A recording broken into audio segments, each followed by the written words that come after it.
Andrew Youderian, welcome back to the EcomCrew podcast, my friend. Thanks for having me on, man. You've got quite the. Are you in the New York Museum of Art? There, you've got quite the collection. If you're watching this on YouTube, yeah, I got a bunch of stuff going on behind me. I remember looking at this house and seeing this. I'm like, that is my podcast studio right there, and my YouTube studio, because it's like all built in. I don't have to have the green screen behind me, and get to hang up all my favorite pieces of artwork throughout the years, and it's pretty cool to be in here. Yeah, it's super cool. And we kind of have an annual tradition having you on the podcast talking about the e-commerce fuel trends report, something you've been putting out for years.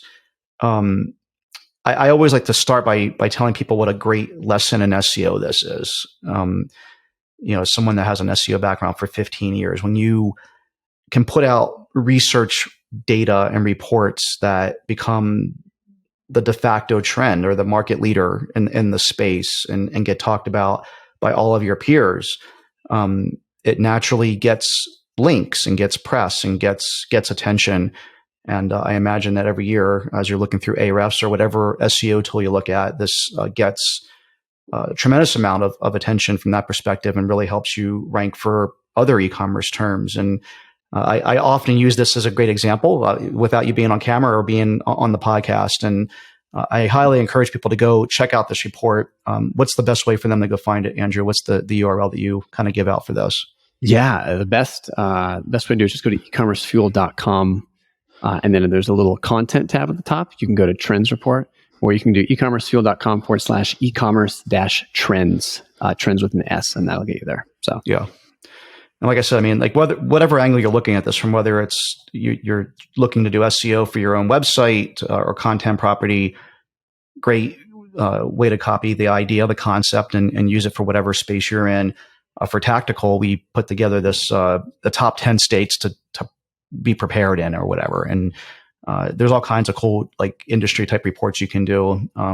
For EcomCrew, we did something about some trends on Amazon and what people do for returns and a few other things, and just putting together original data is so fascinating. And to that regard, I love talking to you about. First of all, I love reading this report every year. Like I've always find it fascinating. It's one of the few things I sit down and like read the whole damn thing. It takes me a couple of days to get through it because it puts me to sleep, a couple of times, but it's a little dry. But, ringing endorsement. Right. Yeah. There you go. But it also is a great excuse to get together and chat. And I love what you did this year because you kind of like kick the thing right off with the big takeaways. I think that's the first year you've done this, where it's just like, here's the executive summary. And I'd love to just kind of talk about those 4 things today. And still encourage people to go check out the report and look at all the nitty gritty data, because it is really awesome. I mean, I find it to be awesome from a couple different angles. I think that, number one, e-commerce can be such a lonely world, and you're just constantly like wondering, am I the only one that seems to be facing this challenge or whatever? And when you start to see like where the middle of the road is amongst all these other e-commerce companies, are you above or below the bar? Can help you feel way more comfortable about what's happening in your business. And so I love it from that perspective, if nothing else. Yeah, I think it's tried to get right into it this year with just the force. I don't want to sleep too many times or Mike in the weeds on the report. So got into it early. But yeah, do you want me to jump in with the first one we had from this year's report? Yeah, let's talk about it. Yeah, the first big takeaway was ROAS, return on ad spend, is wildly overrated, at least based on the data that I saw. And so just to give people a sense of the data, we surveyed about over 600 store owners. Average revenue was, in just about $7 million average revenue. So like meaningful stores, kind of 70% US, and then the other 30% scattered throughout the world. So it's a pretty decent sample size. And we asked people also, we asked them a lot of things, but some of the things we asked them what their ROAS was. We also asked them what their competitive advantage was. And we ran a bunch of correlations, we looked at 2 different groups. One, groups that were growing quickly, like just growing their top line super quickly. So high growth companies. And that was a fast growing group. A lot of companies in there are probably doing well, but at the same time, like revenue is not the end all be all metric, because you can be growing. You can have, I've talked to people who've had $30 million businesses and make, take home $250K at the end of the year. Like it's crazy. And so we did a second group as well to kind of control for that, where we looked at reasonably fast growing companies, but that also were profitable and were growing their profits, not just growing their revenue, but growing their profits. And so we looked at correlations like what did these people in these groups have in common? The people that were doing the best out of the cohorts. And what we found was the correlation with return on ad spend was pretty low, almost non-existent. It was almost exactly the same. The bottom performers and the people in these high performing groups were almost exactly the same on return on ad spend. But what was the biggest things we found that people over indexed on for this was storytelling, their competitive advantage. We asked people like, what's your competitive advantage as a brand? And people that cited branding and storytelling as a competitive advantage, they were 6 times more likely to be in those groups. And again, this is with ROAS is similar to these two groups. If they manufactured their own product, they were much more likely. And also, this is really interesting. If you looked at their operational overhead, so if you looked at their employee headcount, the ones that were doing really well, especially the profitable ones, had 50% fewer employees relative to the ones that were not doing as well. So anyway, bottom line being, ROAS wasn't really that big of a predictor of how well companies were doing in terms of growth or profitability. What was their competitive advantage, their supply chain, manufacturing themselves, and being operationally lean is really what drove those results. Yeah. I mean, the reality is that ROAS is such a narrow-minded kind of 2005 concept, right? I mean, if you think about when ads first came out and started becoming prevalent, there was really only one ad platform. It's Google. Cost per click was very low. Competition was also low. It was very easy to track. Now, competition's way high. Cost per click's incredibly high. There's so many platforms. It's hard to know like where your ad dollars are necessarily converting specifically. Like what was the first touch point that someone saw in that branding and storytelling component that maybe first made them aware, and maybe it makes your ROAS look off balance or whatever. I think, at this point of the game, we look at something called tacos, which is like our total cost of ad spend across our entire company. And so we are targeting 8%. And so we kind of look at it for every $1 million in revenue, our ads budget is $80K, and look at it from that perspective and don't get so stuck on ROAS.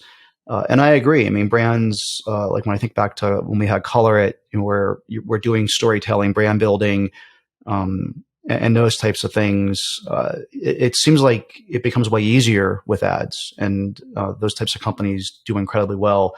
I always think of our mutual friend Eric from Beard Brand as like kind of the guy that does a great job of this, where it's just incredibly well done job of storytelling and all kinds of touch points where, maybe it comes from the YouTube channel or some TikTok video or an Instagram story. It very rarely is probably the Facebook ad that like really is the thing, right? And that Facebook ad ROAS is not necessarily a thing to really look at to determine the success of your business. Yeah, so it's kind of surprising, but even surprised me just there wasn't even a minor correlation between the two. In fact, in one of them, I think the ROAS for the comparison group was actually higher than so we had a group, the profitable and fast growing group. Their average ROAS was actually lower than the comparison group, which was, I mean, not materially, but 4% lower. So it's just, that was kind of crazy. Second thing, the second big takeaway we had was I think we've hit peak Amazon in terms of how I call it. And this has been something I feel like has been floating around. These kind of sentiments have been floating around, like eCommerceFuel, our community for 7-8-figure store owners for a while, around just kind of the DTC in general. For a while, Amazon was super beloved, gold rush, and it kind of got to be medium. And now I feel like a lot more people are starting to think like the headaches are not necessarily worth, the juice isn't worth the squeeze. And so we've tracked two things. One, number of merchants selling on Amazon since 2017. And then also the percent of aggregate revenue via Amazon from the cohort that comes from Amazon. And for the first time ever in the whole history of the report, those percentages, both of those dropped. So it went, and not meaningful, not like a nosedive, but it went from about 56% of merchants selling on Amazon back in 2019 to 53% this year. and aggregate revenue dropped from about 28% of total revenue coming from Amazon to about little under 26%. So I think it's just interesting. And if you look at the performance metrics too, the companies that don't sell on Amazon are growing faster, their incomes are growing faster, their revenues are growing faster, their net margins are higher, and their gross margins are pretty dang close to people who sell on Amazon. So I think this was kind of the first year in the data, some of that sentiment has come through. And again, I don't necessarily think that Amazon's not going anywhere. I still buy a lot of stuff there, but from a merchant's perspective, I think store owners are really starting to look at that a lot harder and increasingly start to say, yeah, you know what, maybe I'll hold off, or maybe I'll put more emphasis on my .com. Mm-hmm. Yeah, I mean, you just said something that rings true with me as well. I mean, I still buy a lot there as well, but I feel like my Amazon buying habits have shifted dramatically over the years. I find it to be my platform of choice for commodity stuff. Yeah, just whatever. Like I think back to like the stuff I've ordered this week on Amazon. Like I needed a light bulb and some an iPhone case or whatever. Just something just to kind of like just whatever. Like it doesn't really matter. Like I got these little push pins that are in my office here that I also got this week. But like when it comes to stuff that I care about, like that I have like an emotional connection with, like I just don't order that stuff through Amazon anymore. And that stuff for me is typically like the high tech thing, like a DJI drone, for instance, or something like that. There's a company called Moment that makes these beautiful lenses for iPhones that like I just ordered recently this week, some stuff through their website. Like I'll never order that stuff through Amazon. I mean, A, I want to support the brand directly. B, I don't trust that what I'm going to get from Amazon is going to actually be authentic or not returned or damaged in some way. And I just, again, it's my habits have changed. I mean, and I can't believe that I'm alone. And I think that you look at the brands that we have mutual friends in eCommerceFuel that pulled out of Amazon a long time ago, or currently have over the last year had a shift, change of heart, because at some point, like you said, the aggravation just isn't worth it any longer. And I look at we've been in this unfortunate situation over the last couple of years where a lot of our business is driven more and more by Amazon in some ways. In other ways, we have a business we mutually have been working on together that we've been able to drive significantly more revenue through our Shopify store, which makes me feel great because it's at least balances our business out more. But it's still, a lot of Amazon. And, along the way, if you have those commodity products that are mostly successful on Amazon, everyone else can do it. And it's hard to tell that brand story. And it's hard to really have that affinity on Amazon. Not impossible, but certainly harder. And so I think that, the types of brands that tend to gravitate to eCommerceFuel, the real solid brands, just are finding that they have less and less reason or reliance on Amazon. Yeah, it's interesting. And again, not going anywhere, but my buying patterns are very similar to Mike. Like if I know exactly what I want, it's either a commodity item, kind of low price commodity item, or it's a large national brand. Like I bought some Nike basketball shoes on Amazon, I don't know, a month ago. And like Nike brand, there's the counterfeit issue potentially, but in general, most likely going to get, stuff that but kind of everything in between, like cool stuff. If you want to buy a great present that's kind of cool for your wife or your spouse from an interesting brand, like I just bought a shower head for our, as a gift, and bought that directly from the company. Anything that's kind of in between really well-known national, like high national brand, and super cheap commodity that if it breaks, that's unfortunate, but it's like $10, $20, you can replace it. Everything in there, I feel like, is where Amazon is starting to lose out on, and where the individual websites are starting to at least for me, and I think for other people too, are starting to kind of make up some ground. So yeah, absolutely. Yeah. Number 3, big takeaway: you need to raise your prices again. So a lot of people have probably raised prices with inflation, but I think raising, at least for me, Mike, I would guess for you too, like it's such a terrifying thing, raising your prices, because you are so afraid of customers revolting, horrible press, the front page of the New York Times, Michael Jackness, greedy capitalist man trying to take advantage of, there's this visceral fear of raising prices. But I asked people this year, I said, hey, did you raise your prices? One, and then two, what was the result of that? And it was really fascinating. So when you look at the data, let me close up to make sure I get it exactly right on here.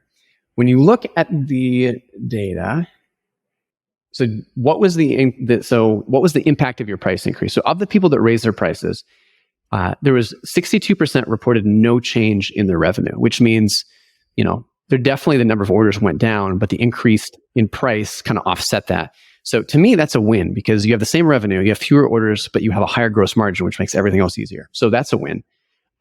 Revenue actually increased for 24% of people. So for a quarter of people, they raised their prices and the revenue went up. So more revenue, higher margin, also a win. Revenue only decreased for 14% of people that raised their prices, which is just a tiny, so you had 85% chance of a great financial outcome and an outcome that flows entirely to your bottom line. So I thought that was really interesting and good conviction for people to if you haven't raised your prices, to raise them and probably to raise them until you start to get a little bit of pushback on that front, because it really is truly one of the most powerful levers you have in your business. Nothing else in my business experience has been as powerful and especially as fast acting as if you want to do a big marketing campaign, you got to go out and gear up for that. That can take months to show fruition. You want to hire someone great, that's a month long, maybe even like a quarter long or more process. But pricing, you can raise your prices and test prices increases. I don't know, in a matter, in definitely under a week, sometimes maybe even under a day, depending on how big your catalog is. So absolutely, yeah. I mean, we've done several dedicated podcasts to this year, and I know you don't listen to our lonely little podcast anymore because you don't care about me as much anymore like you used to. That's so sad. But in all seriousness, I love your podcast. Come on, man. I'm kidding. In all seriousness, I mean, it's been a huge lesson for me this year, and it's one of the things I'm like, I don't know if I'm ashamed of or embarrassed of. I don't know what the exact right word is. Frustrated, whatever the right adjective of the day is. But yeah, I mean, I was freaking terrified to raise my prices, just as you kind of alluded to. It just, the what ifs become difficult when you have product, especially when you're talking about a marketplace like Amazon, where the theory is that it's such a price sensitive marketplace that you're just terrified and there's so much competition. Like, how can I possibly raise my price? And it really got to a situation this year where we had no choice. It's like, okay, we're either going to raise our price and sales are going to drop and we'll go out of business, or we can keep the price the same and go out of business because we weren't really making any money anymore. Or there's a third outcome where we raise our price and we become just as profitable as we were before, all these different factors started appearing. And the reality is that we were in that last bucket. I mean, it was the best thing we ever did. And then we applied it to the business that we've invested in together as well. And it's been a huge boon for us. I mean, so we're definitely in that 24% bucket that you just mentioned of people who raised our prices and our revenue either stayed the same or went up, actually went up.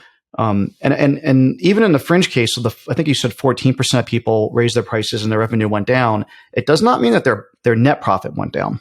Right. And so, and oftentimes I think the failed flaws of what you and I do in e-commerce, having a podcast or just in general, e-commerce owners, like the socially acceptable questions that everyone asks is like, what's your revenue and how many employees do you have? And oftentimes, like, these are the worst metrics of judging success by. It really should be like, what was your freaking net profit? Like, what was on your tax return last year? What was your revenue per employee? These you should, next time we do like at a conference or something, why don't you test that out and tell me how it goes? And if it goes well, I'll use it too, because that sounds fascinating. I would love to do that. My testicles will be flat instead of round, and you can laugh at the stopping that I get. Everyone bring a question to ask the group and your 1040 from last year, and that's how we'll get to know each other. I mean, obviously, one of these things is just not acceptable, to ask, but and what ends up happening is inevitably, people want to compare themselves to their peers, and there's always going to be some level of ego involved in some test to get into a community like yours or whatever. And that number is important, and it's hard not to discuss, but like, even in that 14% group, again, it's probably their business is probably still better off. Like you're just almost always going to be better off raising your prices. It's probably a very fringe case where you raise your prices and it ultimately is bad. It probably, unfortunately means that maybe you're just not doing as good of a job with the brand storytelling, or maybe your product isn't differentiated enough, or whatever it might be. And you're having to face the cold hard reality that things have changed around you and you didn't adapt quick enough. And, I've certainly been in that group. I'm not being a hypocrite saying this stuff. I mean, it happens to the best of us, things change. And so, but I think of all the strong brands that we know, in 2021, 2022, they've raised their prices with almost no consequence. And it's been necessary because all costs have gone up. I don't know any business that's like, oh man, my cost went down this year. Everything's gone up. Cost of containers, shipping went up. Cost of goods went up. Fees went up. Shipping went up. Cost of employees have gone up. All these every platform that we use has all gone up. Cost of ad spend has gone up. And so I think that it's necessary to do. And yeah, there's going to be some blowback from some percentage of customers, but most people are going to continue just to buy because they love your products if you've done a good job. Yeah, totally agree. So anyway, raise your prices. And the thing is a lot of times if you are in the 5% or less, or we mentioned 15%, but of people whose revenue went down, but just like you said, that doesn't mean your profitability went down. You can have, especially if the smaller your margins are, the more impact even small price increases have. If you have a 10% net margin at the end of the day, and you raise your prices 10%, so 10% probably is pretty average. It's probably maybe on the low side of average for e-commerce, but I would say there's a lot of brands operating at 10%, not gross margin, but after you pay everything, employees, everything, there's 10%, you make $1 million, you clear 100,000. You raise your prices 10%, which is a very standard pricing increase. Your net profits don't go up 10%. They double. Your profits double because 100% of that flows down to your bottom line. So raise your price. The only thing you'll pay out of that is, either credit card processing fees or Amazon's fee, right? So it's damn near doubling. And it's again, one of these lessons we talked about on these episodes as well. And something to just really think about is like, what levers can you pull in your business that are going to have the most outsized effect on that bottom line number that really matters? Yeah. And then this is the most important thing. I was shocked by this. I asked people what their favorite 90s band was.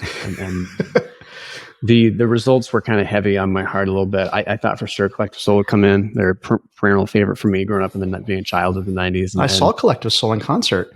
You did? I when? Did. I had to think about what year it was, but they opened for Aerosmith. And they were awesome. Oh, dude, I'm jealous. I would love to see them in concert. It probably was like 1998. Oh my goodness. Maybe 99. I don't think it was 2000. But we're really dating ourselves here, Mike. Yeah, I know. Anyway, I thought they were gonna be at. Turns out, do you have a guess without looking at it? Who you would guess the top band of the 90s was? Third Eye Blind. I know it's not that. I don't Third Eye Blind. I should have put that on there. I don't know. So U2 was number one. Pearl Jam was number two, and Dave Matthews Band was number three. That's my first date with my wife was Dave Matthews Band. We went to a concert.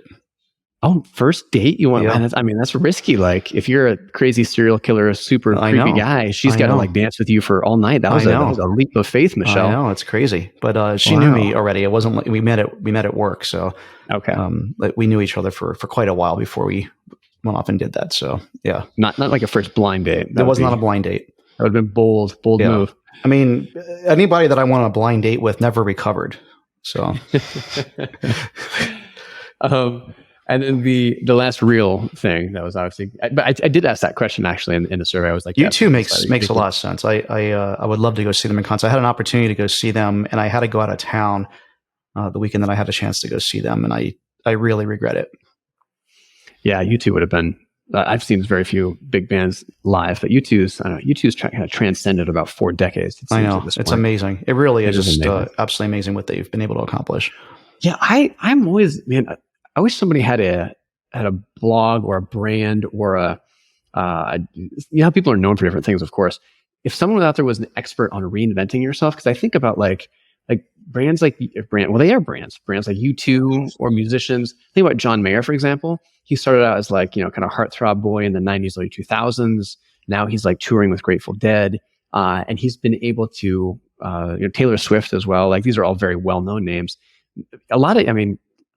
For every one-hit wonder there is, for every band that is well-known, like think about the Red Hot Chili Peppers in the 90s, they're not they're great music. They're still probably touring, but they're not like a relevant band in the music scene today in terms of modern terms, whereas some of these other people.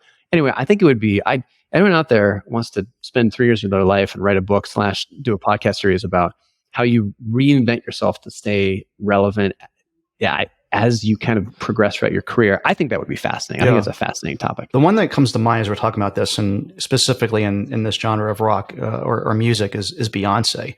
I think of her like as a kid in Destiny's Child, and like her early solo career to like her mid solo career to where she is now. And it's just like every step of the way ahead of the curve, so on point, like completely different. It's not the same shtick over and over again. It's really freaking impressive. And these bands are artists that can transcend 4 decades. I mean, think about like how different the world was 40 years ago. Like back in the 80s, there wasn't iPhones, or wasn't cell phones, or barely was a computer. I mean, we actually went out and played in the dirt. You could still hit your child and get away with it. These kinds of things. I mean, it's a different world. But it's amazing to be able to continue to be relevant through all these different changes, and definitely very impressive. Yeah, super impressive. So on Twitter @Youderian, let me know if you're going to become the world's foremost expert on reinventing yourself. Although that becomes problematic, because then if you're not relevant, people won't take you seriously because you're the expert on staying relevant. It's even more meta than I thought. Wow. I mean, I feel like I've done a good job reinventing myself and pretending to like you all these years. So, I mean... You don't do a very good job. I can tell that you don't like me. You got to talk to this new expert when they reach out to you. Yeah. Or to both of us. All right, last serious one that apart from music stuff was that, and this kind of alludes to a little bit in the first takeaway, but branding and storytelling are just crushing every other competitive advantage by a mile. And so again, I asked, branding and storytelling as a competitive advantage, and then manufacturing as kind of a business supply chain model. I asked everyone, like, what's your business supply chain like? Do you drop ship? Do you manufacture your stuff? Do you private label? And then I also asked, like, what's your competitive advantage? So branding and storytelling was one, but also like we have a proprietary product, we sell at the lowest price, we're amazing at marketing, we have exclusive distributorships, all these different things, and manufacturing. And then I took all those different categories and compared them across margins, growth, conversion rate, all this kind of stuff. And manufacturing swept every single performance metric in terms of how you get your products, just across the board, which maybe isn't a shocker. But the competitive advantage one, I thought there was going to be a lot of people that reported that they were amazing at marketing. Not very many people said, like, my competitive advantage is I'm really good at marketing, which kind of surprised me. I thought a lot of people were going to say things like industry knowledge and expertise, which some people did. But what surprised me was that out of 4 out of the 5 metrics, the category, the competitive advantage that performed the best was branding and storytelling. I mean, it won on gross margin, net margin, revenue growth, income growth, and all these on like pretty meaningful margins. And they were just a little bit lower on claiming the throne for the highest conversion rate. But the takeaway being, like, branding and storytelling as a competitive advantage, if that is not what you were thinking about as how you differentiate your brand, man, you're just kind of running, biking into the wind a little bit, because it's such a good tailwind if you get really good at that. So yeah, absolutely. I mean, I think that this is a perfect one to end on, because I think that it really, is indicative of the change that we've seen in e-commerce and are going to continue to see. I mean, you and I are kind of the old grandpas in the industry, been around for a while. I mean, you started out drop shipping. You think about like the initial wave of e-commerce was very predominantly drop shipping, and then it kind of like that became less and less relevant or more difficult. And then maybe there's like some private label or Amazon type stuff, and then it's like you get into marketing or Facebook ads, and you can kind of with a private label thing. But now it just where things seem to really be going, based on all 4 of these things that you've brought up, are really that total pipeline business that does their own branding, does their own manufacturing, really is able to differentiate themselves can, therefore sell on their own Shopify store or own platform, are less reliant on Amazon.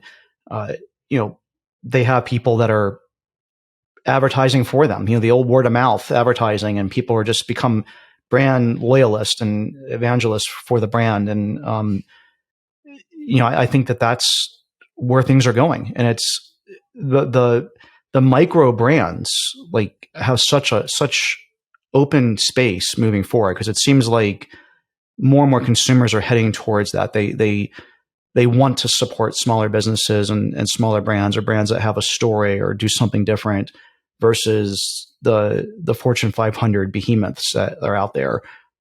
You talk about something like Nike. Yeah, obviously, like both you and I wear Nike shoes, and I've been kind of like doing that since the 80s, and I've always been kind of a fan of Nike. But then there's like these other like niche shoe brands that have come out of nowhere that make their shoes out of like recycled plastic or something, or you buy a pair of shoes and give a pair of shoes, or whatever it might be, and they're in control of the total pipeline, and they just take off like wildfire. And I think that that's really kind of the future that we're looking at in e-commerce. And if you're skating where the puck is going, not where it is, that's what I would be thinking about based on all of this data that you have in this report and a whole bunch of other factors of kind of where things are going. And yeah, of course, there's still room to be playing in the other ponds, but they start to dry up. And if you don't start changing, then you might wake up one day and there's nothing left to drink. Or one of my favorite books is Who Moved My Cheese? There's no cheese left to nibble on in the room, right? Yeah, and there's the bad side. I mean, there's good and bad about that. The bad side is the skill set has changed. You can't hack. Supply chain is not a competitive advantage anymore. You just got to figure it out. Going to China and going to the fair and that kind of stuff, like just getting on a plane and getting over there and buying cheap stuff to bring to the US is no longer enough. So your skill set has changed. But I have this concept in my mind, I'd like to start talking more about it, of a small defensible brand. I think it is going to be incredibly hard to build brands to the scale that they have been over the last 3 to 5 years, in terms of how quickly you can grow a brand, not just because venture and funding has dried up, but just because it's gotten more expensive to buy your way to the top.